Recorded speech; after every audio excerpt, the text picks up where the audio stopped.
building a team and leading a team to come along with you. I'm only one human being, and there's only so much I can get done in a day. And even today, for example, where I am working for a total of 2 hours today, and part of that's your radio show, total of 2 hours today, my business will have probably 30 hours of work that goes into it today. It's just not all happening from me. So that allows me to be able to not max out our growth potential, but we can continue to grow. And I just, working with my clients, kept getting the same questions over and over again, and they were all related to how do I really grow my business and how do I lead the people that I have. And leading people is challenging because it's people, and people are unpredictable, and sometimes they're nice and sometimes they're not. Sometimes they do what they should and sometimes they don't. And so we have to learn how to be great leaders. So what do you feel makes a great leader? I think a great leader, first of all, I say there's a lot of different types of great leaders. I think we need to be able to understand who we are naturally, what we bring to the table. For example, for me, I'm very fast-paced. I'm very productivity-focused. And so that's who I am naturally. But then around that, I've got to develop the skills to be able to work with lots of different types of people. I've got to learn all the different leadership styles that will be required of my business. And I also have to be willing to have the hard conversations that happen when we're working with people. And I'm not saying every conversation needs to be hard. I'm not even saying most of them are hard. But we have to be willing to have the hard ones when they come. And just I was talking to a client yesterday, and I said, here's what you need to understand, that if you will consistently address small concerns, you will very rarely have to tackle the big ones. So it's that process of understanding who you are, what you naturally bring to the table, increasing your skills, and then communicating well with others. Yeah, and that communication piece is huge. And, I do a lot of work around that as well in my coaching, both in my corporate coaching and personal coaching. And the challenge is that most people communicate in the style that they would like to be communicated to in. But the reality is that there are different personality types out there, and that's not going to work for 3/4 of the people. Absolutely. So that communication piece, as you say, understanding who you are, but then also understanding who you're dealing with and how they're going to really hear what you're saying. It is so much easier to lead a person when you just simply understand them. I meet leaders sometimes who say, oh, Amy, what you were asking me to do is so much work. And my answer is, you're going to put in the same amount of work. Do you want to put the effort up front in getting to know and understand what makes your people, or do you want to spend that effort in resolving concerns and problems? Because you will put the effort in one place or the other. I just prefer to really get to know my people and understand them and understand what motivates them, what makes them tick, what works, what doesn't, and work with them on the front end effort rather than having more concerns or more turnover or more unhappy people to work with. But you'll put the effort in either way. Yeah, absolutely. And it's interesting because I use that analogy a lot when I talk about nutrition with clients. When, I often hear them saying that, well, organic food and natural food and whatever, it's so much more expensive. And I say, well, you can either pay now or you can pay later. You can pay for healthy food now and keep yourself healthy, or you cannot, and you can pay later down the line in terms of medications and, time missed off work because you're not well. But it's the same concept, right? You're going to pay at one end or the other. Yes, absolutely. So what would you say are some of the more common mistakes that you see business owners make with their leadership skills?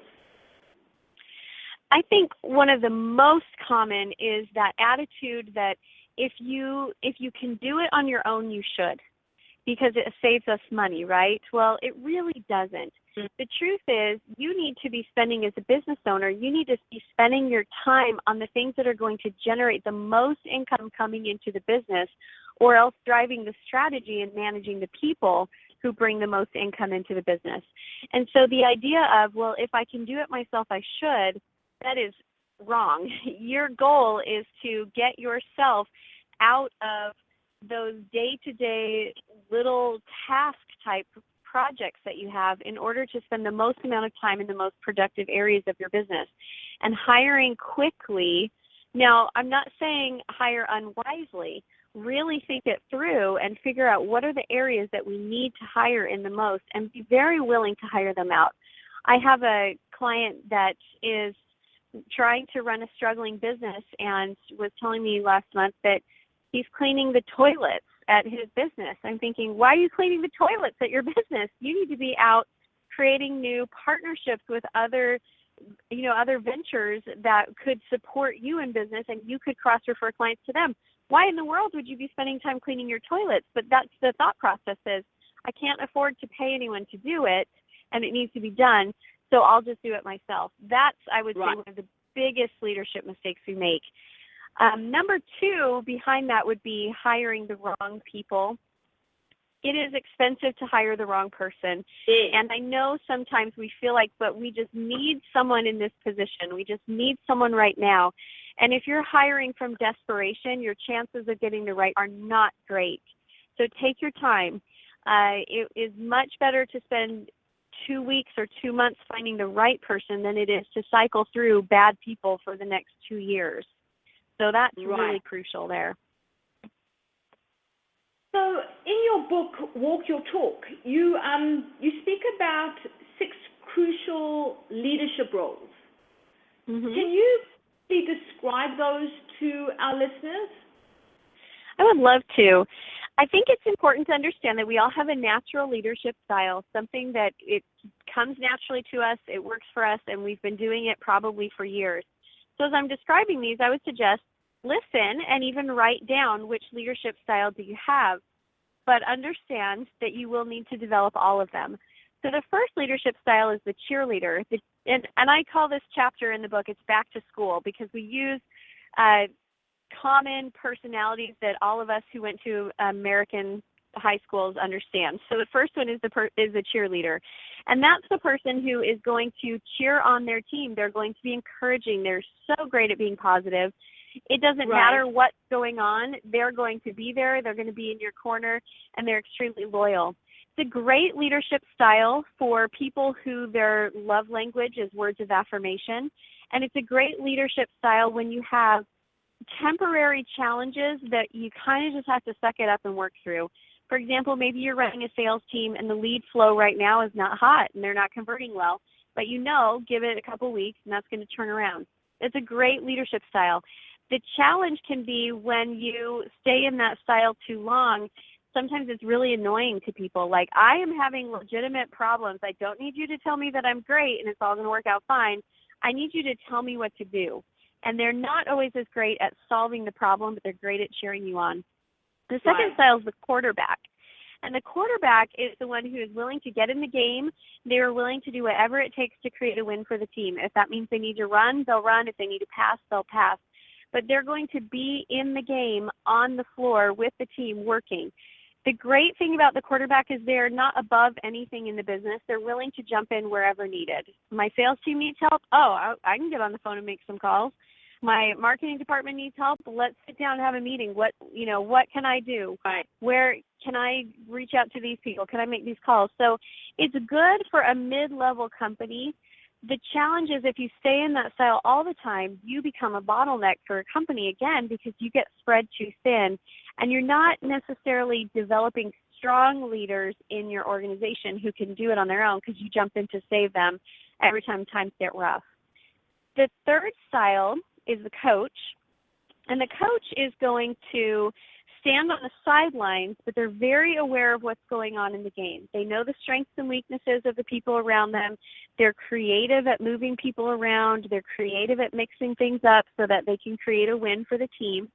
The challenge with the coach is that they can sometimes, they very much prefer to work with talented people versus developing new people from the beginning. And so they can be a little bit impatient with people who are not performing right away. The other challenge can be that sometimes their need to know exactly what's going on keeps them a little bit too plugged in with the ground level, and they don't move into that CEO role enough of disconnecting from what's going on the floor a little bit to look at the business of it. So that can be the challenge there.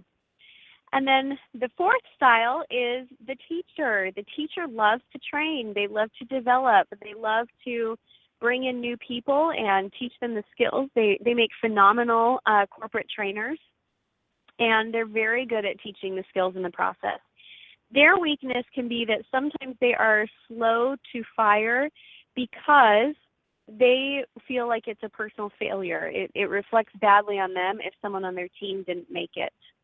Right. And then we've got, that can be a hard one for teachers. They're like, no, I can't give up. I have to keep teaching this person until they get it. And sometimes they're just not a fit for the organization. And then we have the counselor. And the counselor loves to nurture people. They love to build relationships of trust and rapport. They love to connect on a deep level with their team members and their employees. They are phenomenal during times of change. When you have a company and you're going through massive change, it makes everybody feel like the bottom's been dropped out and they don't know where it's all going to land. And so it's phenomenal to have a counselor in that role because the trust and the relationships are already in place. However, the weakness for the coach or for the counselor can sometimes be that they can sometimes give, and people sometimes take advantage of them.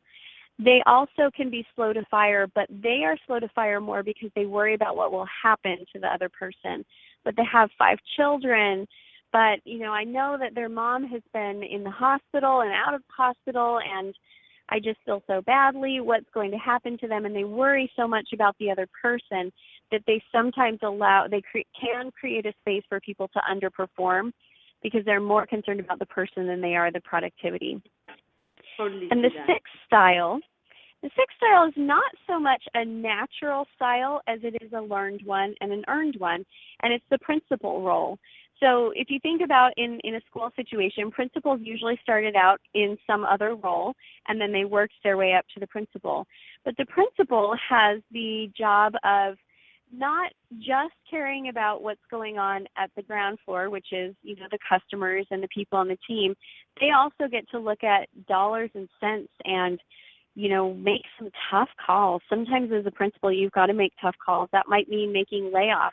It might mean that you've got a program that you absolutely love. Us coaches and speakers and authors, we love our programs. But what if you have one that's not producing and it's costing more to sell than it's actually making in profit?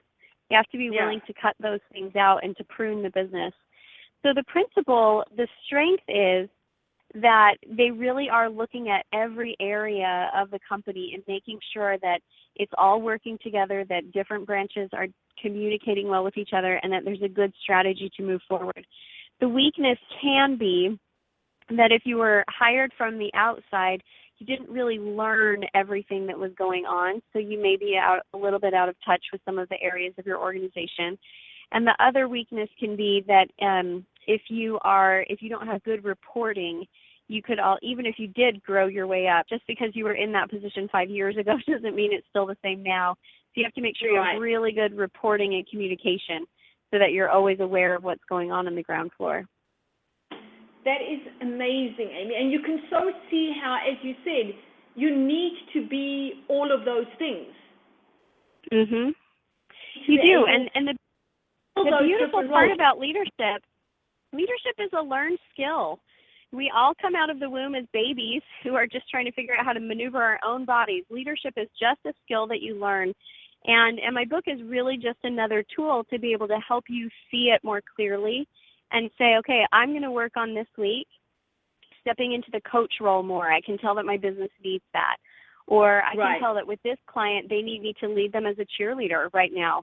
So I'm going to step into that role. So it allows you to be able to analyze and then use them as needed. Perfect. Amy, I can't believe time is just so flying by. I could talk to you for ages.